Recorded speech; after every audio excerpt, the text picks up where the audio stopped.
Realism is a super important aspect, making it feel like, wow, this looks like a real photo. Because I do think in a world of AI, people they're really sensitive to something being real or fake. I think potentially the era of like Mr. Beast type thumbnails, they work really well for him, but I could see those phasing out in the coming years as AI just continues to be able to create more and more and more really realistic stuff. So anyways, realism is super important, real assets.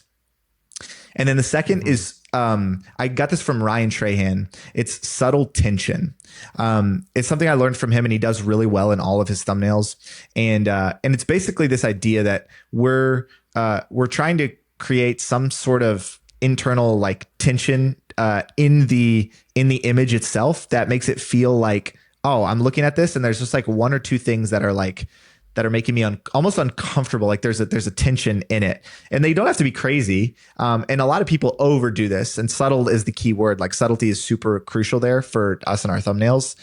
Because for example, if you look at my cruise thumbnail, I'm standing in like a dilapidated, torn down room. I'm holding up, a glass, and I am kind of just shocked standing there. There's a couple big creators. I won't name who they are, but they copied that same thumbnail, which is no shade, but they copied that same thumbnail after the video was uploaded, and they added like a spider in the back, and like the window on the cruise, there's water flooding in and gushing through, and it was like very extreme. Now, that appeals great to maybe a specific audience, but I think for me, it's really important that it's done with subtlety, especially if you're wanting to attract maybe an older audience or a more mature viewer.